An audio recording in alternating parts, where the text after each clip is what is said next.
রামনবমী উৎসবে সামিল হয়েছেন গোটা রাজ্যের সনাতনী ধর্মাবলম্বী মানুষ। প্রত্যেকেই ভগবান শ্রীরামচন্দ্রের আরাধনায় মগ্ন হয়েছেন। গোটা রাজ্যের মধ্যে অন্যতম নদিয়া জেলা এক প্রকার মন্দির নগরী। তারই মধ্যে রয়েছে নদিয়ার শান্তিপুর পীঠস্থান, যেখানে 12 মাসে 13 পার্বণের উৎসব মুখরিত হয়ে ওঠে। প্রভু রামচন্দ্রের রামনবমী উৎসবে আরও এক অন্যতম স্থান শান্তিপুর হরিপুর অঞ্চল। এই অঞ্চলে প্রায় 50টিরও বেশি রামসীতার পুজো হয়। রামনবমী উপলক্ষে একই সাথে পালন হয় দোল উৎসব। আগত দর্শনার্থীদের মধ্যে বিশেষ আকর্ষণ গড়ে তোলার জন্য অনন্য মূর্তি তৈরি করেছে হরিপুর অঞ্চলের যুব সংঘ। এবছর তাদের 25 বছর পদার্পণ। রামচন্দ্র ও সীতা মাতাকে বন্দী করে রেখেছে স্মার্টফোন। অপরূপ কারুকার্যের মধ্যে দিয়ে ফুটিয়ে তোলা হয় এই মাতৃমূর্তি। দেখলে মনে হবে স্মার্টফোনের ডিসপ্লেতে রয়েছে প্রভু রামচন্দ্র ও সীতা।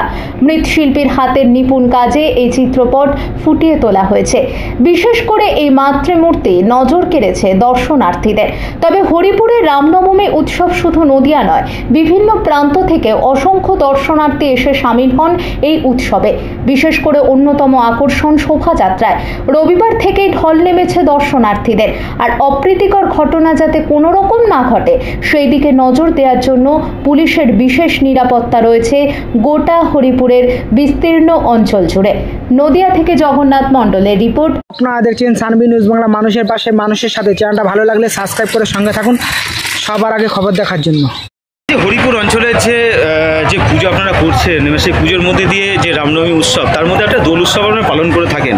অর্থাৎ রামনবমী উৎসবকে কেন্দ্র করে আপনাদের দোল উৎসব এটা প্রত্যেক বছর, যেটা অনন্য থাকে। এবছর যে ভগবান শ্রীরামের যে মূর্তি আপনারা স্মার্টফোনে ফুটিয়ে তুলেছেন, এই অভিনবত্ব চিন্তাভাবনা কেন আসলে আপনাদের? এই চিন্তাভাবনা এসেছে আমাদের যে এখন তো প্রতিটা মানুষের হাতেই স্মার্টফোন আছে। এই স্মার্টফোন একটা মানুষের সঙ্গী হয়ে গেছে। সেই স্মার্টফোনে ফেসবুক, হোয়াটসঅ্যাপ, মেসেঞ্জার সবই রয়েছে। এটা তো মানুষ এখন করতে করতে সব অভ্যস্ত হয়ে গেছে। এবার আমাদের হচ্ছে দুর্গা মূর্তি, সরস্বতী মূর্তি, যে রামসীতা মূর্তিগুলো মানুষ দেখতে দেখতে একটা অভ্যস্ত হয়ে গেছে। তাই আমরা চিন্তাভাবনা নিয়েছি এবছর আমাদের হরিপুর যুব সংঘ মনসতলা 25 বছর পূর্ণ হলো। তাই আমরা স্মার্টফোনের মাধ্যমেই আমরা ঠাকুরটা করেছি এবং আমরা নিত্য নতুন আইটেমেই করেছি ঠাকুরটা। এবার আমরা আবার ছোট ঠাকুরও আছে আমাদের যে পুজো হচ্ছে, নিচে আমাদের রামসীতা হনুমান রয়েছে। তা আমাদের প্যান্ডেলটাও হয়েছে খুব ভালো, নতুনত্ব। এই প্যান্ডেলের থিম আমাদের প্যান্ডেলালয় বলেছে, যেটা মহালয়। তাই আমরা এই প্যান্ডেলের থিমটার নামও দিয়েছি মহালয়।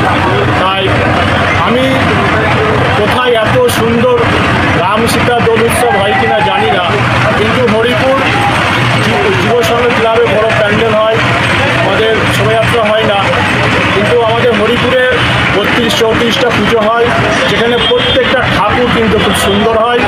এবং আমাদের যে শোভাযাত্রা, যেমন শান্তিপুরের রাস এবং সূত্রাগড়ের জগজ্যোতি, তার সাথে পাল্লা দিয়ে যারা দেখিনি হরিপুরের যে রামনবমী শোভাযাত্রা আগামী 8 তারিখে হবে, সে দেখলে বুঝতে পারবে। যারা রাসের শোভাযাত্রা দেখেছে, যারা সূত্রাগড়ের জগজ্যোতির শোভাযাত্রা দেখেছে, তাদেরকে অনুরোধ করব যে হরিপুরে আগামী 8 তারিখ রামনবমী দোলের যে শোভাযাত্রা, সেই শোভাযাত্রায় আসুন। আপনারা প্রত্যেকে দেখুন, অংশগ্রহণ করুন, দেখুন আপনাদের খুব ভালো লাগবে। অনেকে বলে যে শান্তিপুরের রাস হয়, খুব সুন্দর হয়। আমরাও রাসের শোভাযাত্রা দেখি, আমাদেরও গর্বের শান্তিপুর, আমাদেরও গর্বের রাস ভালো লাগে। সূত্রাগড়ের জগতী শোভাযাত্রাও ভালো লাগে। তার মধ্যে আমাদের ছোট্ট গ্রাম, এই হরিপুরের ছোট্ট গ্রামে যে আমাদের হরিপুরের যে রামনবমী দোলে উৎসবে যে এত সুন্দর শোভাযাত্রা হয়, আমি যুব সংঘের এক সদস্য হিসেবে আপনাদেরকে আহ্বান করছি, আপনারা আসুন আগামী 8 তারিখ এসে আমাদের এই শোভাযাত্রা দেখুন।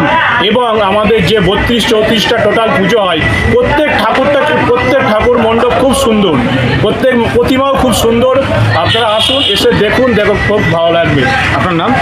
আমার নাম রবীন ঘোষ, হরিপুর যুব সংঘের কোষাধ্যক্ষ।